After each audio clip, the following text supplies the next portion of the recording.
Baik pemirsa Metro TV Lampung, kita akan melanjutkan pembahasan tajuk Lampung Pas kali ini dan masih bersama dengan Bang Ago. Bang Ago, kampanye Pilkada 2020 ini semakin gencar sekali ya, intensitasnya pastinya meningkat. Apakah ini bisa menjadi salah satu yang mengkhawatirkan untuk menyumbang kembali kasus COVID-19 di Provinsi Lampung, Bang Ago? Baik, bulan November itu bisa kita katakan sebagai bulan yang krusial, ya kan, terkait pandemi COVID-19 di Provinsi Lampung. Pertama, di bulan ini itu kita akan lihat dampak dari cuti bersama, libur panjang yang berlangsung di akhir bulan Oktober, ya kan.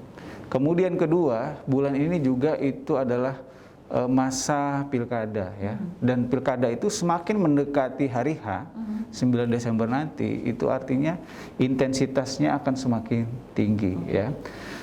Sangat mungkin sekali terjadi apabila baik itu kontestan, simpatisan, para pendukung itu tidak berdisiplin menerapkan protokol kesehatan. Oke. Tapi bisa nggak sih Bang Ago sebenarnya di masa kampanye ini bahkan berbalik gitu ya, bukan menambah tapi menekan penularan COVID-19 ini sendiri? Sangat bisa kalau kita melaksanakan pilkada ini dengan cara yang berbeda, tidak konvensional.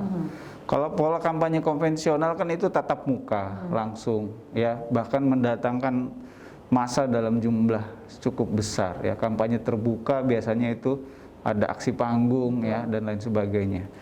Nah, itu bisa dirubah apabila misalnya pendekatannya lebih kreatif dengan memanfaatkan media sosial, ya, media daring, ya, atau kampanye yang sifatnya virtual, ya kan, itu bisa mencegah penyebaran COVID-19, ya kan, mencegah terjadi klaster baru dalam pilkada 2020 ini, ya kan, itu yang pertama. Terus yang kedua, bisa juga kalau memang misalnya para calon lebih ingin, ya, mendekati calon pemilihnya itu dengan kampanye turun langsung.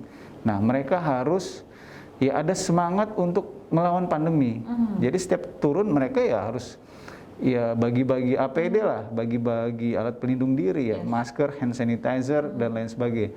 Jadi para calon kepala daerah ini ambil bagian dalam kampanye untuk melawan pandemi COVID-19, gitu. Bagian dari gerakan melawan kampanye COVID-19. Jadi tidak melulu mengedepankan kepentingan politik atau nanti menang dalam pilkada, tetapi juga diiringi dengan kepentingan bagaimana mengajak masyarakat untuk tetap sadar terhadap protokol kesehatan. Oke, namun yang terjadi saat ini, sudahkah para calon ini menerapkan hal itu, Bang Ago? Baik, ya faktanya ini loh, ya. Ini bukan Lampung Pos atau saya yang menyatakan, tetapi Bawaslu RI itu menyatakan baru 23% kalau tidak salah calon kepala daerah, pasangan calon itu yang sudah lebih kreatif dalam berkampanye, memanfaatkan kampanye secara digital, secara virtual, secara daring. Artinya masih ada sekitar 77% calon itu yang masih melakukan pendekatan konvensional. Nah, ini bulan ini harus benar-benar kita perhatikan, ya. Apalagi di Lampung ada 8 daerah yang menyelenggarkan pilkada. Dari 8 daerah itu ada 5 daerah yang masuk zona tidak aman. Bandar Lampung menyelenggarakan pilkada zonanya merah. Lampung Tengah zona oranye, ya kan. Kemudian mana lagi? Waikanan baru naik dari zona kuning menjadi zona oranye. Pesawaran masuk zona oranye. Begitu juga dengan Metro, ya kan. Nah, yang ada agak relatif aman untuk daerah pilkada Lampung Timur dan satu lagi pesisir barat. Nah, artinya apa? Ini menjadi PR kita bersama, jangan sampai di bulan November ini terjadi penambahan kasus. Ya, baik dari, ya, kalau soal cuti bersama kemarin sudah lewat lah, ya. Tinggal bagaimana antisipasi di minggu ini. Misalnya dengan, ya, merapid tes orang-orang yang masuk kantor. Bisa seperti itu, ya. Tapi yang paling penting lagi pilkada, karena pilkada ini ya akan berlangsung dari awal bulan November sampai akhir bulan November. Oke, berarti ini memang benar-benar bulan yang mengkhawatirkan juga menentukan, ya. Mudah-mudahan apa yang kita pikirkan ingin kampanye pilkada ini menekan penyebaran COVID-19 tuh bisa terwujud dan bisa dilaksanakan oleh para calon ini, ya, Kak Ago, ya. Oke, ini di bulan Oktober penambahan hampir 1.000 kasus. Lalu apa yang dilakukan oleh pemerintah daerah Provinsi Lampung untuk hal ini, Kak Ago? Tentu saja memasifkan kembali ke kampanye 3M, satu. Terus yang kedua adalah menegakkan aturan yang sudah ada. Menegakkan aturan, setiap daerah kan itu punya aturan untuk agar mendorong masyarakat untuk disiplin protokol kesehatan. Ya, aturan itu harus ditegakkan di lapangan, sosialisasi, begitu juga pemberian sanksi kepada mereka yang melanggar aturan itu juga harus benar-benar dilakukan. Ya, itu agar mendidik, mengedukasi, dan mendorong masyarakat itu untuk benar-benar disiplin. Karena kita pasti tidak mau kan angka COVID-19 di Provinsi Lampung ini terus bertambah.